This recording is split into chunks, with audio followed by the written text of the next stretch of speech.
In this video, we're going to be talking about transformation by trigonometric identities.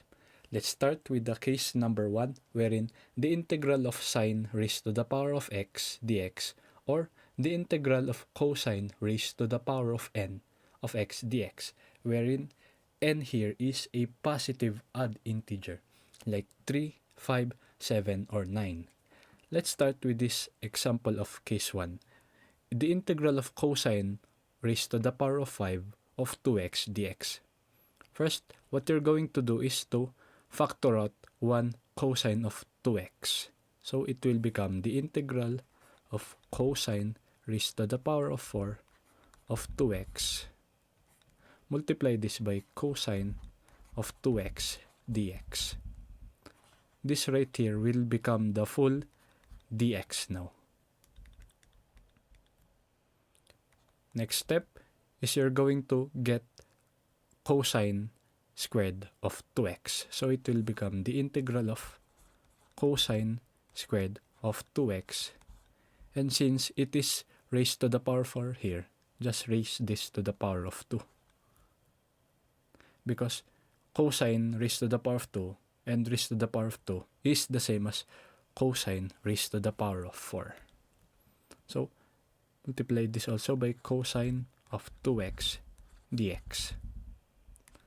Next step is based on the trigonometric property, wherein cosine squared of x is equal to 1 minus sine squared of x.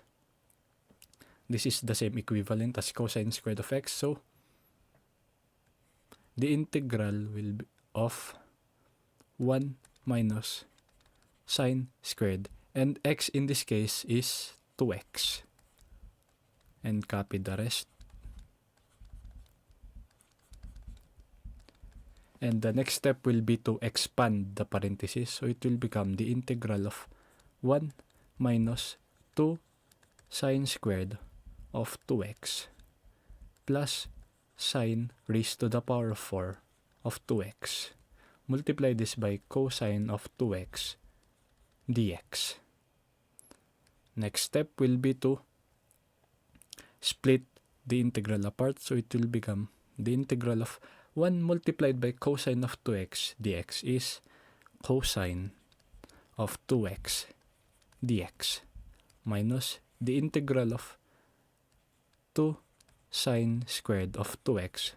Multiply this also by cosine of 2x dx plus the integral of sine raised to the power 4 of 2x. Multiply this by cosine of 2x dx. Let me just make some space here for more solutions.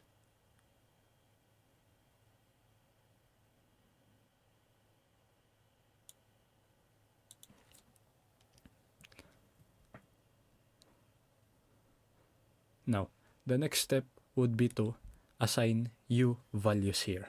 So, u here would be 2x, and derivative of 2x here will be 2, and just add dx. Now, dx in this case is du over 2. So with that, in that case, let's rewrite this. So it will become the integral of cosine 2x here is u, and dx is du over 2 minus,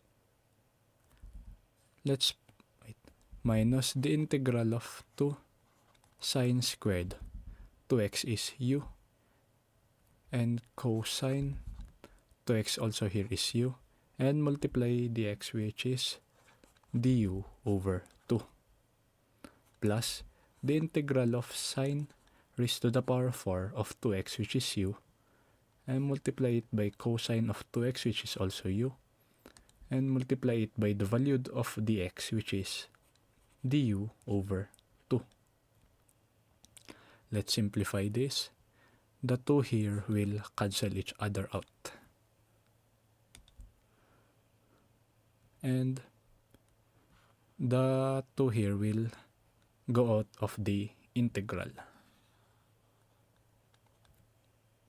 So the simplified version of this will become 1 half the integral of cosine of u du minus the integral of sine squared of u cosine of u du plus 1 half the integral of sine raised to the power 4 of u multiplied by cosine of u du.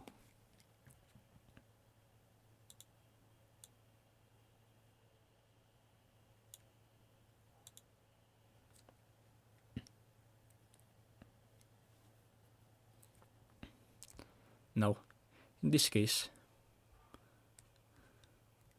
the integral of cosine of u is sine of u minus the integral of sine squared of u is sine raised to the power of 3 of u over 3 according to the power rule formula plus 1 half multiplied by the integral of sine raised to the power of 4 of u is sine raised to the power of 5 of u over 5 plus c.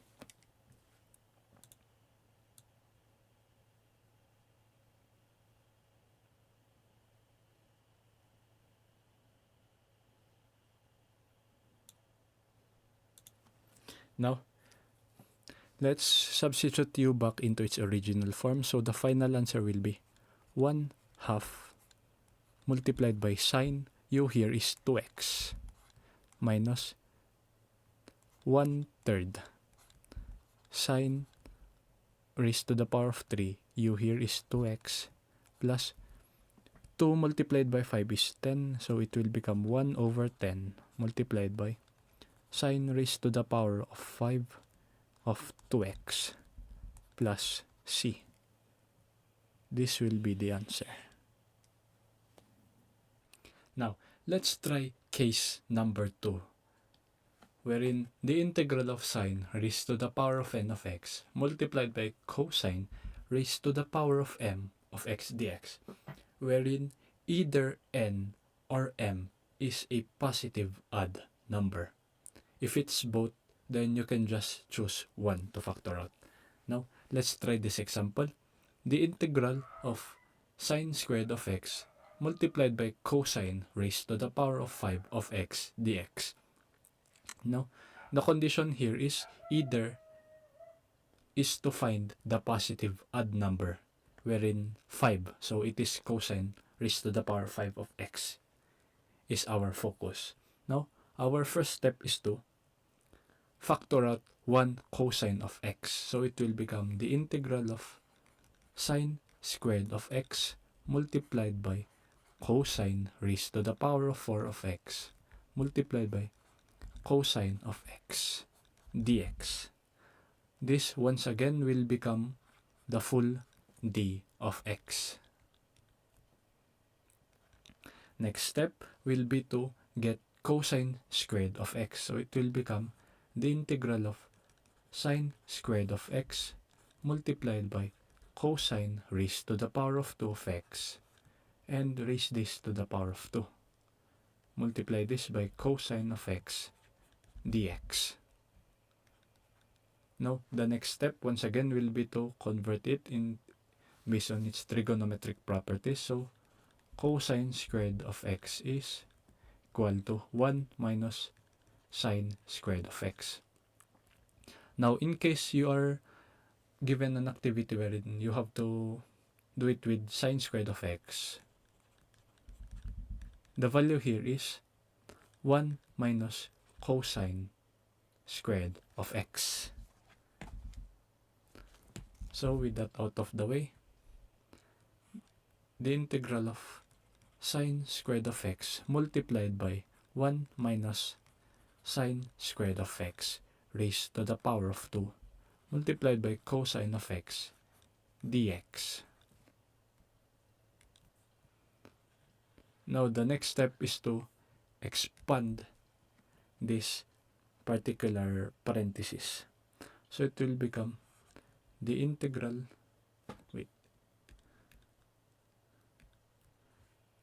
so it will become the integral of sine squared of x multiplied by 1 minus 2 sine squared of x plus sine raised to the power of 4 of x, and multiply this by cosine of x dx.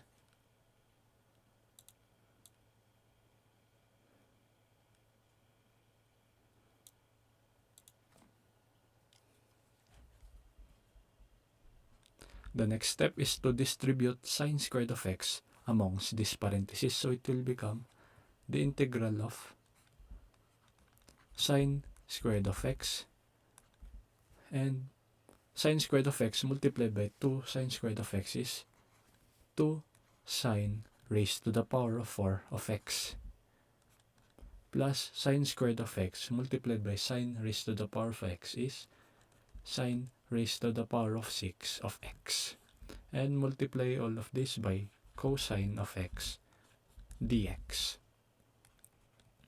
Now, next step is to split apart the integral, so you will get the integral of sine squared of x multiplied by cosine of x dx minus the integral of 2 sine raised to the power 4 of x multiplied by cosine of x dx plus the integral of sine raised to the power of 6 of x multiplied by cosine of x dx.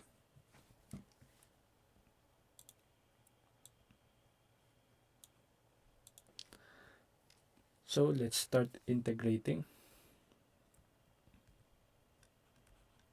Now, first, let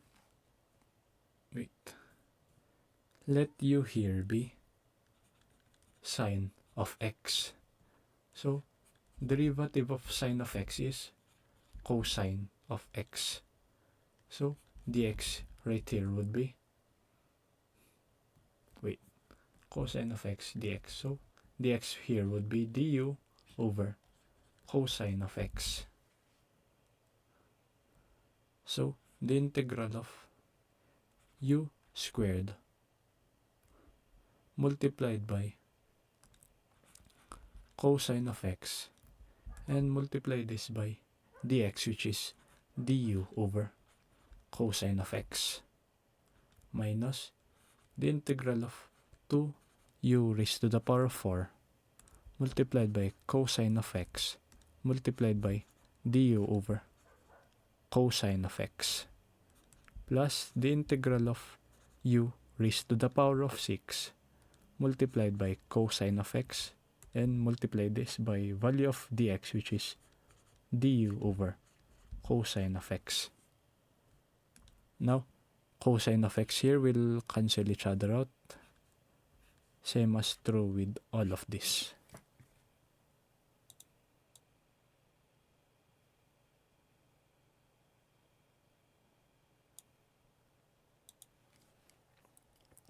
So now the simplified terms for this will be the integral of u squared du minus the integral of 2u raised to the power of 4 of du plus the integral of u raised to the power of 6 of du.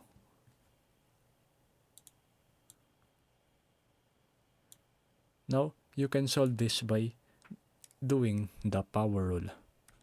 So it will become u raised to the power of 3 over 3 minus 2 will be outside, so it will become 2 multiplied by u raised to the power of 5th over 5 plus u raised to the power of 7 over 7. And don't forget to add the constant of integration. Putting u back into its original form, you will get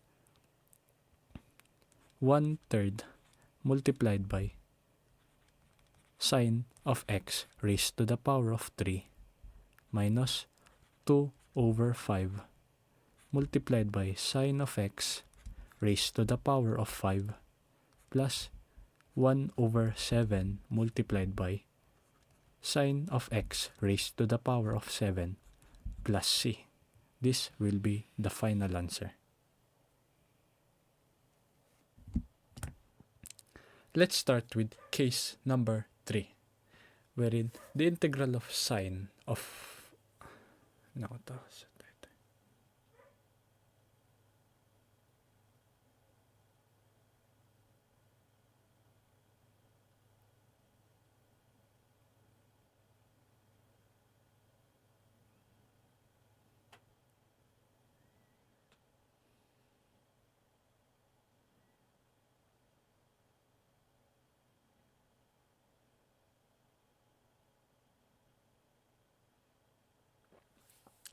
let's start with case number 3, wherein n and m here are now positive even numbers. It is not odd numbers now.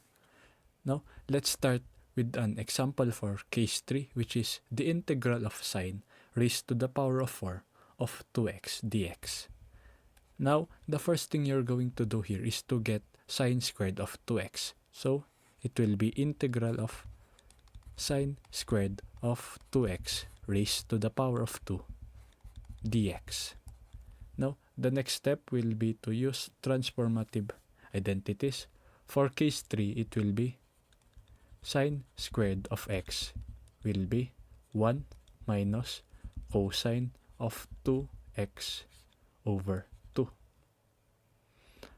If you are tackling with cosine squared of x, it will be 1 plus cosine of 2x over 2. But since we are tackling sine squared of x, this formula is what we'll be using.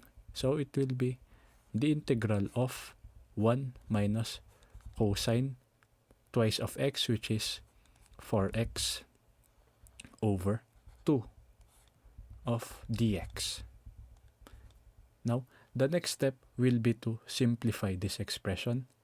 This can be rewritten as 1 half squared multiplied by 1 minus cosine of 4x squared, all multiplied by dx. Now, 1 over 2 squared will be 1/4. Let's just put that outside the integral and copy the rest. So it will be 1 minus cosine of 4x squared of dx. Expand this expression, so it will be 1/4 the integral of 1 minus 2 cosine of 4x plus cosine squared of 4x,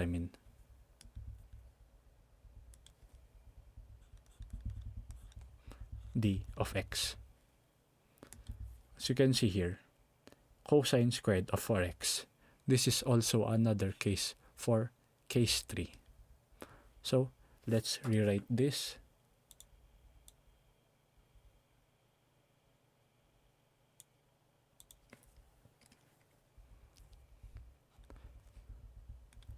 So, it will be 1/4 the integral of 1 minus 2 cosine of 4x plus, so you remember earlier, cosine squared of x is equal to 1 plus cosine of 2x over 2.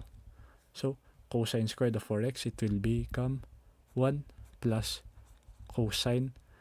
4 times 2 will be 8x over 2, all multiplied by d of x.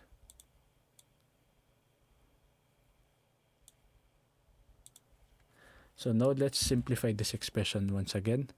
This can be rewritten as 1/4 the integral of 1 minus 2 cosine 4x plus 1/2 plus cosine of 8x over 2, all multiplied by dx. Now, 1/2 plus 1 is equal to 3/2.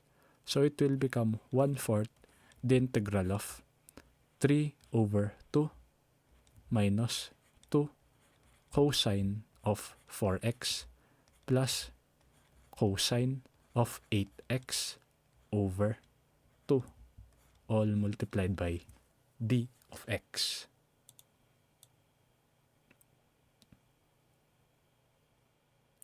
So the next step will be to split the integral apart and start integrating it one by one. So it will become 1/4 the integral of 3 over 2 multiplied by dx minus 1/4 the integral 1/4 the integral of 2 cosine of 4x dx. And let me just erase this.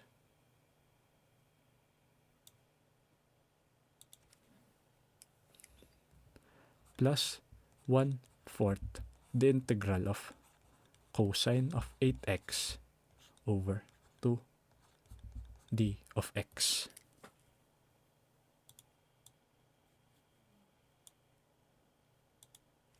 So now, let's start first with this one.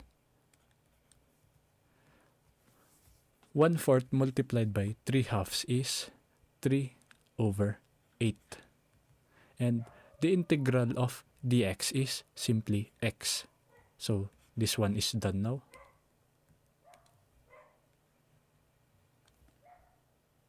Now, let's focus on this one.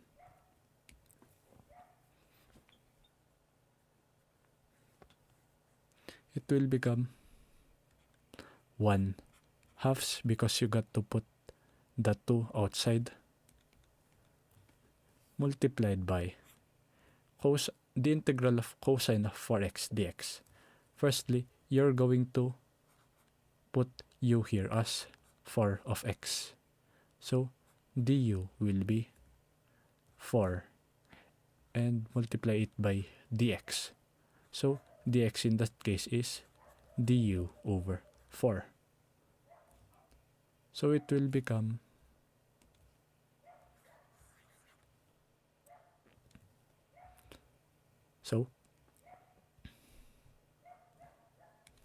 let me just rewrite this. For this, u will be 4x, du will be 4 d of x. So dx in this case is du over 4. So 1/2 the integral of cosine of u, and dx is du over 4.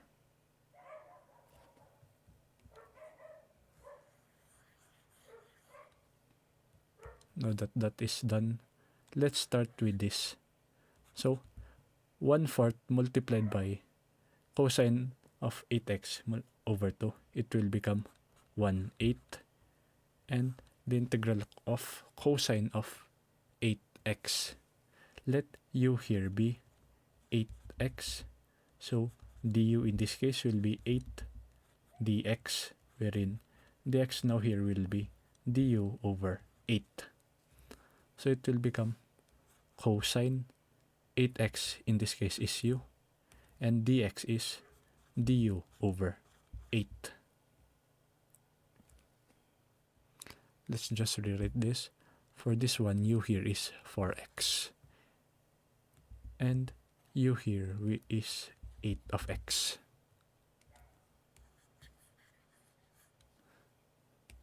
So simplifying this expression, we will have 3 over 8x minus, put 4 outside the integral, so you will get 1 over 8. The integral of cosine of u is sine of u. So it will become 1/8 multiplied by sine of u plus 8 multiplied by 8 is 64. So it will become 1 over 64. The integral of cosine of u is sine of u. And don't forget to add the constant of integration. So the final answer would be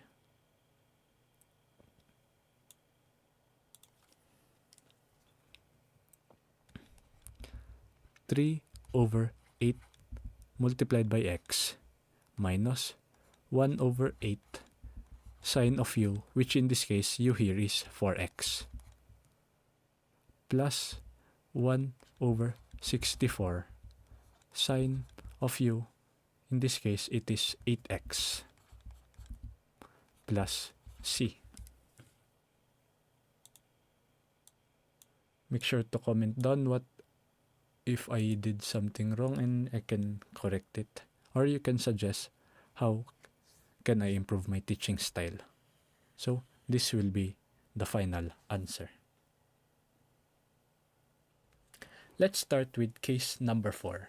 The integral of tangent raised to the power of n of x, or the integral of cotangent raised to the power of n of x, where in this case n is a positive number. It does not matter whether it is odd or even. So let's start with this example for case 4, the integral of tan raised to the power of 5 of 2x dx. First thing you're going to do is to factor out tangent squared of 2x. So it will become tangent cube of 2x multiplied by tangent squared of 2x dx.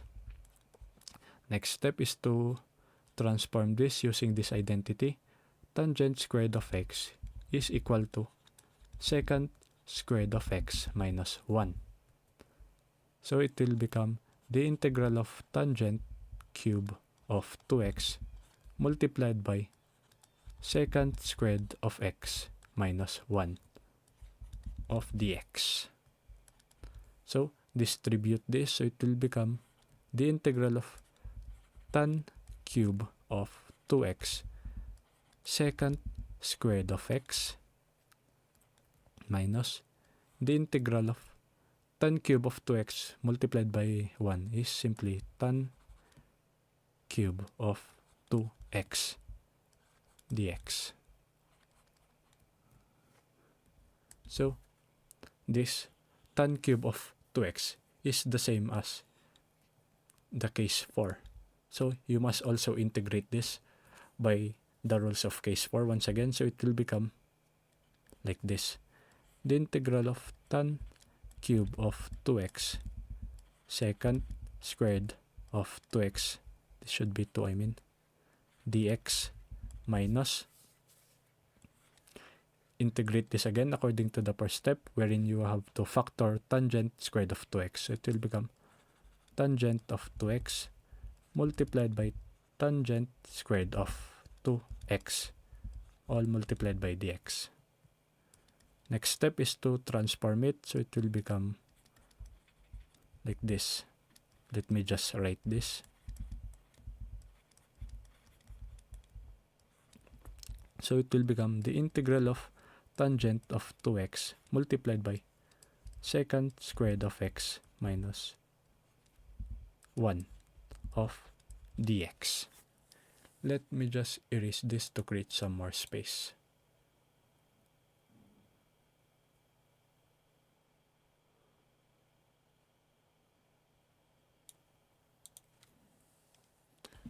So now once again distribute it, so it will become like this.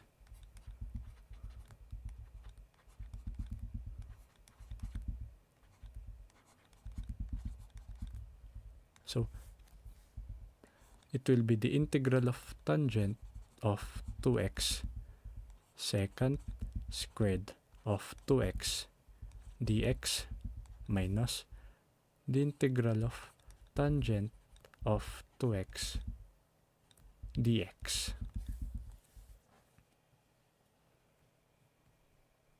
Now we can finally start integrating this.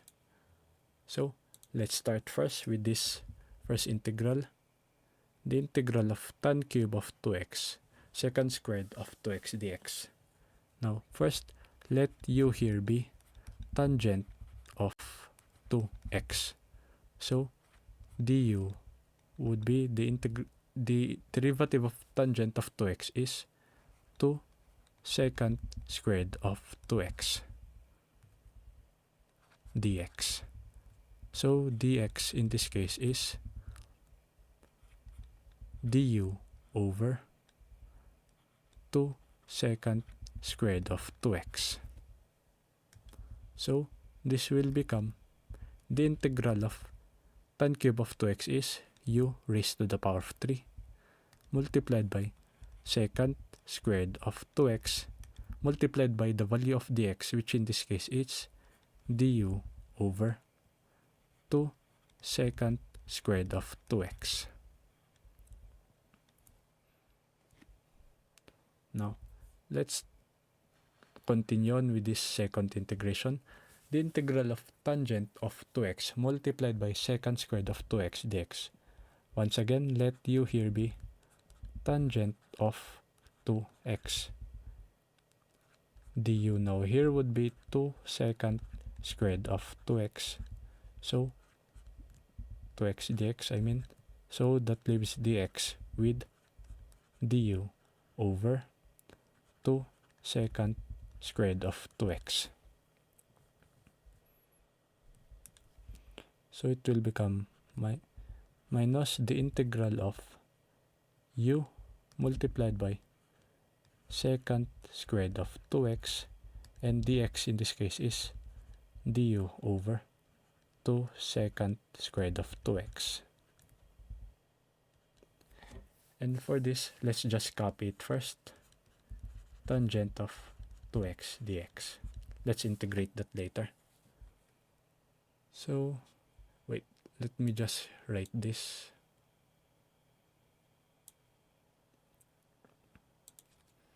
For this to integral, the u is the same. Let's just rewrite this. U here is tangent of 2x for later purposes. Let me just erase this.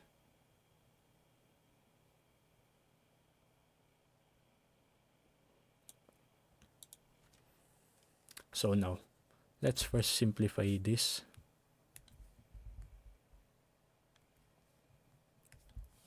So you can see, secant squared of 2x can be cancelled. Same as this, secant squared of 2x, secant squared of 2x will cancel each other out here. So it will become like this. The integral of u cube multiplied by du over 2 minus the integral of u multiplied by du over 2 minus the integral of tangent of 2x dx. So now, it will become 1/2 the integral of u cube of du minus 1/2 the integral of u du minus the integral of tangent of 2x dx. Now let's finally start integrating this. Based on the power formula, it will become 1/2 u cube. The integral of this will be u raised to the power of 4 over 4 minus 1/2. The integral of u is u squared over 2, and the integral of tangent of 2x, according to the formula for the integral for trigonometric formulas, is negative ln absolute value of cosine of u, which in this case it is 2x, plus the constant of integration, which is c. So now, making the final answer in this case,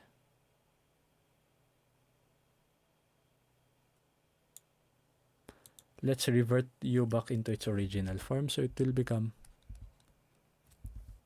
1/8 multiplied by u, in this case is tangent of 2x raised to the power of 4 minus 1/4 multiplied by tangent of 2x raised to the power of 2 minus ln, the absolute value of cosine of 2x, plus the constant of integration. That will be the answer. Now, let's finish this off with the last case, case number 5, wherein the integral of secant raised to the power of n of x dx, or the integral of cosecant raised to the power of n of x dx, wherein n here is a positive even number. Let's start with this example for case 5, the integral of secant raised to the power of 6 of x dx. The first thing you're going to do here is to factor out secant squared of x. So it will become secant 4 of x and multiply this by secant squared of x dx. The next step will be to get secant squared of x for the first one. So it will become the integral of secant squared of x squared multiplied by secant squared of x dx. The next step will be to transform this identity. Secant squared of x is equal to tangent squared of x minus 1. But in any case you are tackling cosecant squared of x, it is equal to cotangent squared of x minus 1. But we are tackling with secant squared x here, so we won't need this. I'll transform this, so it will become the integral of tangent squared of x minus 1 squared multiplied by secant squared of x dx. So the next step will be to expand this expression. It will become the integral of tangent raised to the power of 4 of x minus 2 tangent squared of x plus 1 multiplied by secant squared of x dx. So split this integral, so it will become the integral of tangent raised to the power 4 of x multiplied by secant squared of x dx minus the integral of 2 tangent squared of x multiplied by secant squared of x dx minus the integral of secant squared of x dx. So now we can integrate this 1 by 1. So for this integral and for this integral, since they're positively the same, let u on this both sides be tangent of x. So du. The derivative of tangent of x is secant squared of x. So this makes dx, secant squared x of dx. So this makes dx equals to du over secant squared of x. So with that case, let's rewrite this. So it will become the integral of u raised to the power of 4 multiplied by secant squared of x multiplied by dx, which in this case it is du over secant squared of x minus the integral of 2 tangent of x is u squared multiplied by secant squared of x dx, in this case is du over secant squared of x. Let's just write this now, secant squared of x dx, so that we will simultaneously get the integral.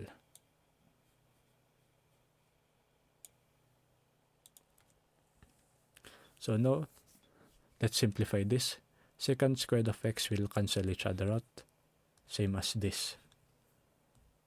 So it will become the integral of u raised to the power 4 of du minus, put u outside the integral, so it will become 2 the integral of u squared du minus the integral of secant squared of x dx. So let's finally integrate this. The integral of u raised to the power of 4, use power rule here. So it will become u fifth over 5 minus the integral of u squared is u cube over 3. And the integral of secant squared of x is simply tangent of x.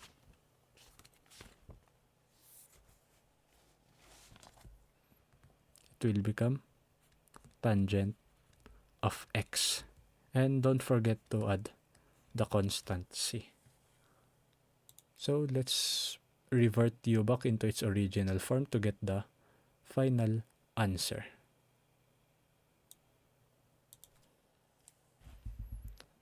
So the final answer will be 1 over 5. U here is tangent of x raised to the power of 5 minus 2/3. U here is tangent of x raised to the power of 3 minus tangent of x plus the constant of integration. Leave a comment down below on what you would suggest I would do in order to improve my teaching. But yeah, that is all. Thank you all for watching.